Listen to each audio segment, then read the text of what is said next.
हम सभी ने बीते दिनों में देश का सामर्थ्य और उसका संयम दोनों देखा है। मैं सबसे पहले भारत की पराक्रमी सेनाओं को, सशस्त्र बलों को, हमारी खुफिया एजेंसियों को, हमारे वैज्ञानिकों को, हर भारतवासी की तरफ से सैल्यूट करता हूं। हमारे वीर सैनिकों ने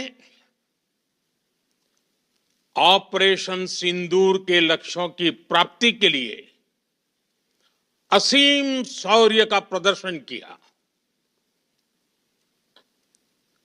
मैं उनकी वीरता को,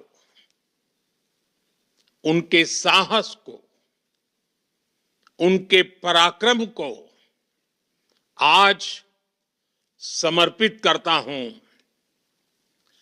हमारे देश की हर माता को, देश की हर बहन को और देश की हर बेटी को ये पराक्रम समर्पित करता हूं। साथियों, 22 अप्रैल को पहलगाम में आतंकवादियों ने जो बर्बरता दिखाई थी, उसने देश और दुनिया को झकझोर दिया था। छुट्टियां मना रहे निर्दोष मासूम नागरिकों को धर्म पूछकर उनके परिवार के सामने, उनके बच्चों के सामने बेरहमी से मार डालना, यह आतंक का बहुत विभत्स चेहरा था, क्रूरता थी। ये देश के सद्भाव को तोड़ने की घिनौनी कोशिश भी थी। मेरे लिए व्यक्तिगत रूप से ये पीड़ा बहुत बड़ी थी।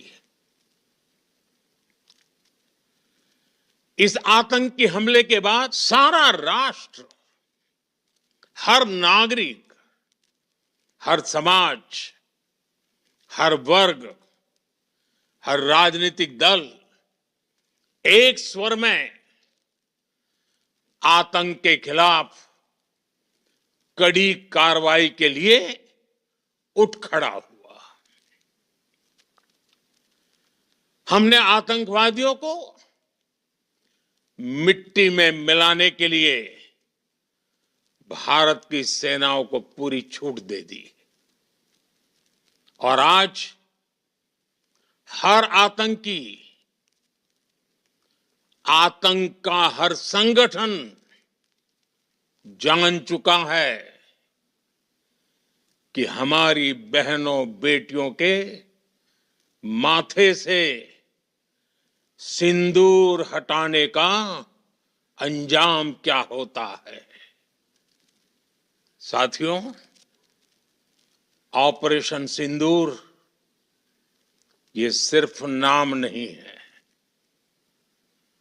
ये देश के कोटि कोटि लोगों की भावनाओं का प्रतिबिंब है। ऑपरेशन सिंदूर न्याय की अखंड प्रतिज्ञा है।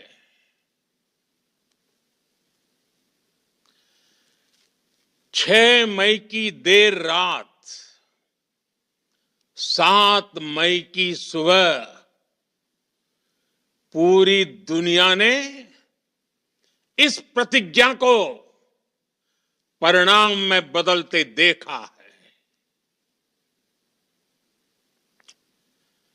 भारत की सेनाओं ने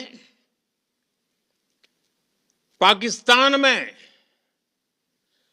आतंक के ठिकानों पर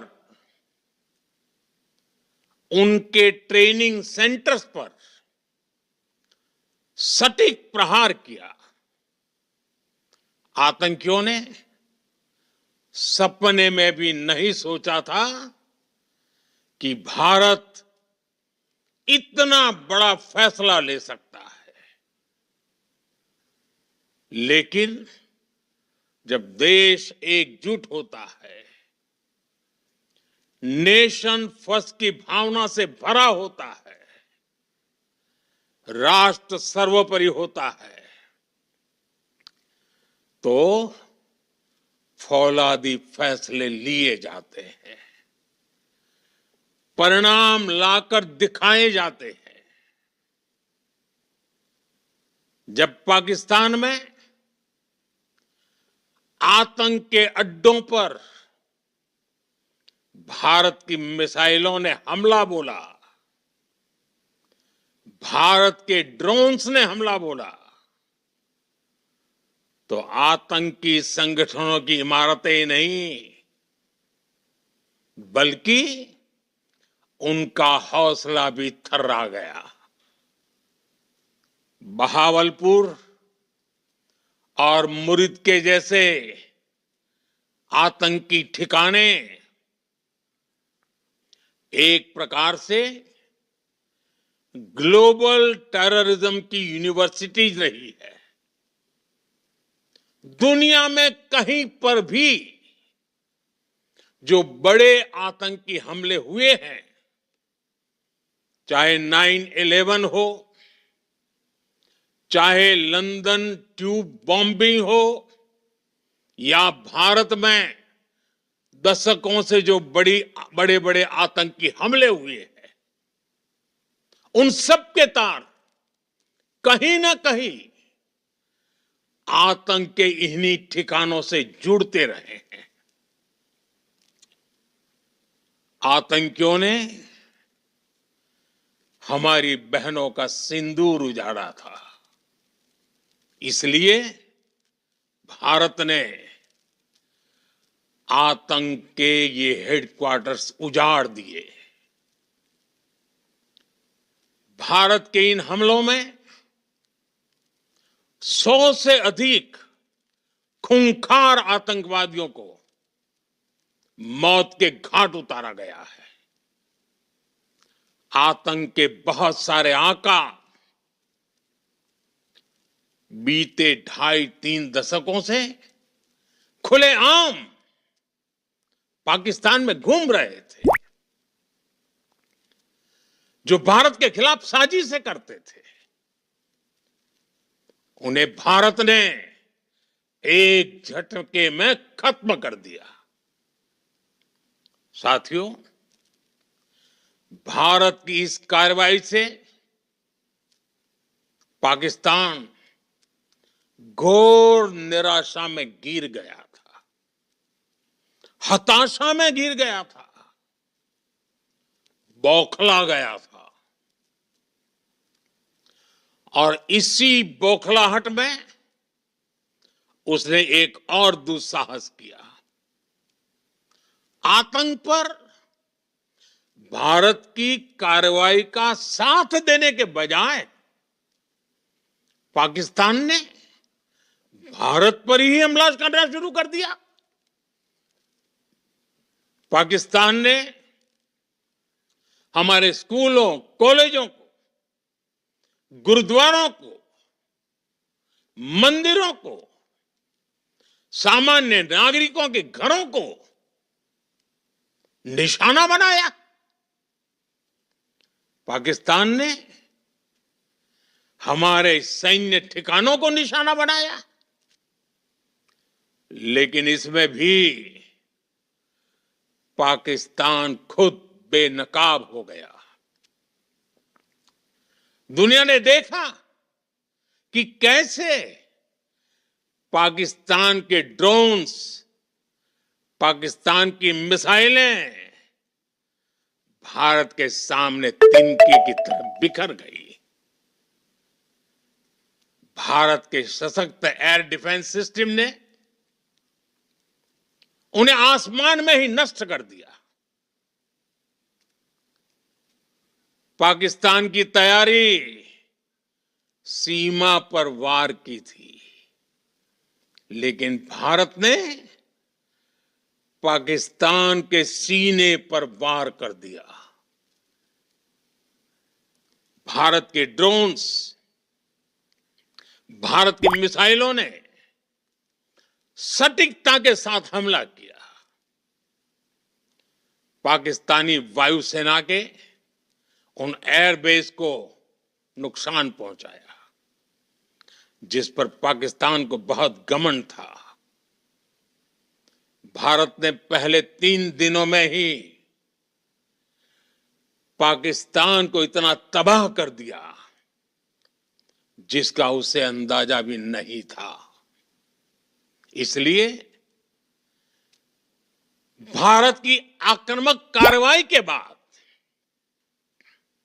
पाकिस्तान बचने के रास्ते खोजने लगा।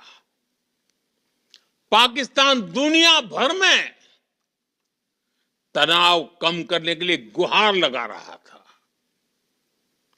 और बुरी तरह पीटने के बाद इसी मजबूरी में 10 मई की दोपहर को पाकिस्तानी सेना ने हमारे डीजीएमओ को संपर्क किया। तब तक हम आतंकवाद के इंफ्रास्ट्रक्चर को बड़े पैमाने पर तबाह कर चुके थे।